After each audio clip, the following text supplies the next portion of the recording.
Issue 10 of Ultimate Spider-Man proves wholeheartedly why Jonathan Hickman is one of the best writers writing Spider-Man right now. And some of you may be wondering, what? Spider-Man wasn't even in this issue? Exactly. Let's dive straight in. Now, from what I've seen online, issue 10 has generally been met with positive reviews, but it is by far the most controversial issue of the lot so far.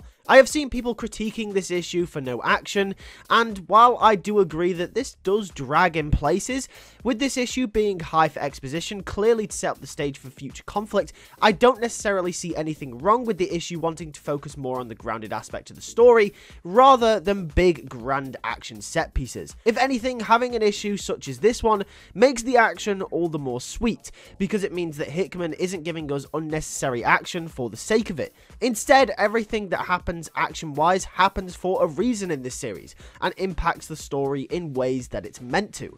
So many times have we seen in the Amazing Spider-Man books, especially as of recently, that some will be so overwhelmingly action-based and won't give enough time for the characters to breathe. For example, if you have read the Amazing Spider-Man books over the last couple of months, you will know that recently Peter has been conquered by the sins of the Green Goblin, and he fought the entire Sinister Six for an entire issue because, well, why not, I guess? Was there a story reason? Not really. Was it a cool action sequence? Did it keep me entertained? Yeah, but that's not the point. While some people think that Ultimate Spider-Man goes too far one way, it's very clear that the Amazing Spider-Man books go too far in the other direction. And I think the main reason people are critiquing this issue moreover than the others that have done similar things is because this is the third issue that we've had specifically that isn't action orientated in any sense of the imagination. If you remember back to issue 4, we had an entire 20 or so pages dedicated to fleshing out Peter and MJ's relationship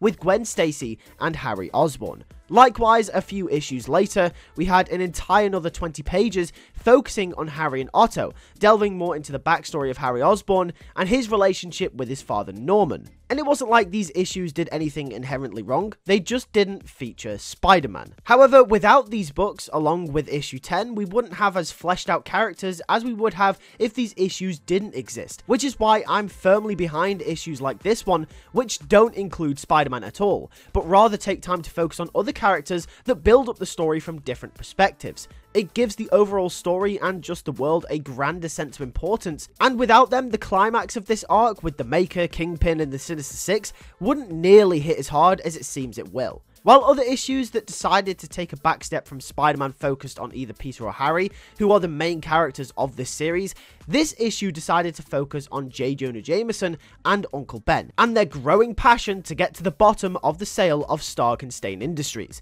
They both believe that the sale of the company involves some shady dealings and could possibly lead to the bottom of this power vacuum across New York City, which has been filled by Wilson Fisk, aka the Kingpin. Ben and Jonah uncover that Stark and Stain has been sold multiple times over before being acquired by a company that was owned by Oscorp Industries. Curious as to why, they both decide to approach Gwen Stacy, the CEO of Oscorp. However, as Ben and Jonah try to ask questions that Gwen was maybe slightly sensitive to, she kicks them out. This unrest creates an interesting dynamic between the Parkers and the Osborns, and could potentially be a hint of foreshadowing to the fallout and future rivalry between Peter and Harry. This dynamic here and this unrest created between Gwen and Ben is just another nail in the coffin for the future conflict between Spider-Man and the Green Goblin. Gwen is upset at Ben and Jonah's persistence to place their noses in Oscorp's business, and tells MJ about her distaste towards their actions. However, Ben backs up his point,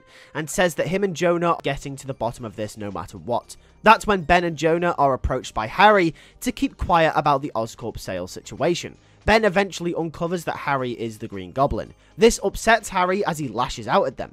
However, it isn't until Harry realizes that threatening them isn't going to work, when he offers up a pen drive with information about everything he knows about the Kingpin and the underground criminal world, controlling the streets of New York in the wake of the Maker's reign. Ben and Jonah accept this gesture, and in exchange, they will keep quiet about him being the Goblin. Ben and Jonah publish an article for the paper exposing Wilson Fisk under a fake reporter alias to keep their identities a secret. The alias that they go under is Ben Reilly. How cool is that? Ben Reilly in this universe is actually just a fake alias and not a clone. If they don't actually plan to do any sort of clone saga in this Ultimate universe, then this is a nice little nod to that character. Although this issue may seem boring and corporate on the surface, the content that we actually got gives us a lot more to unpack than just setting the stage for major conflicts for the book to tackle in the future. We've seen hints over the last 9 issues or so of the relationship between Ben and Jonah and the way they work with each other, but this issue in particular delves heavily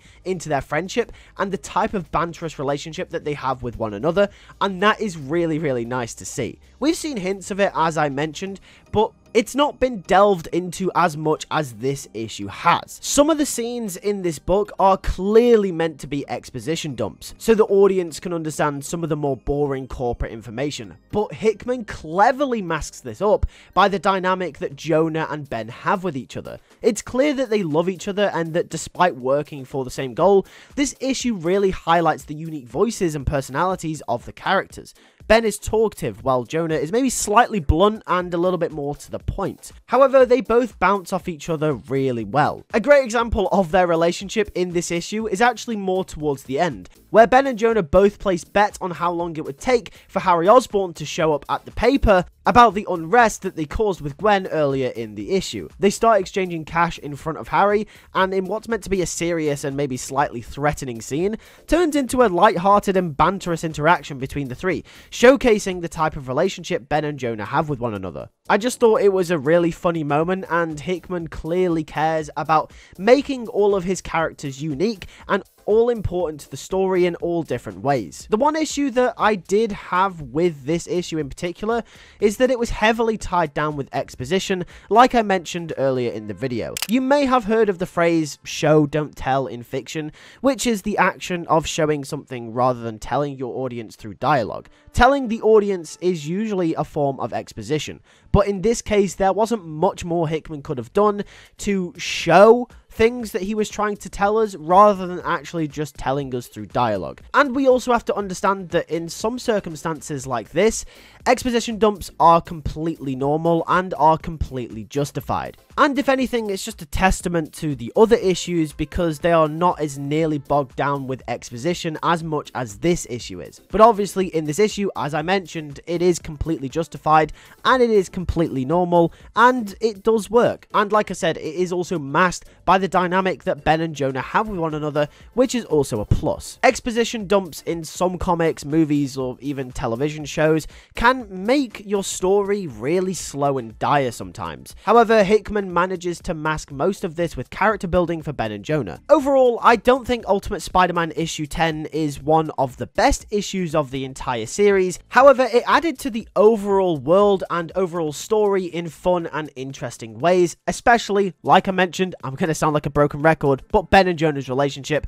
is a key component of this issue and it really works. And that is why I wholeheartedly believe that Hickman is one of the best writers writing Spider-Man right now. Most of his Ultimate Spider-Man issues will be read by the masses and liked by the masses, even if they don't include Spider-Man, which I think is just a testament to how well this series is going and how well Jonathan Hickman is doing on this book. But either way, thank you very much for watching this video. If you like this video, make sure to leave a like, subscribe if you are new, leave a comment down below what you thought of Ultimate Spider-Man issue 10, make sure to become a member if you love my content and want to support the channel, and I'll catch you guys in the next video. Take care and peace.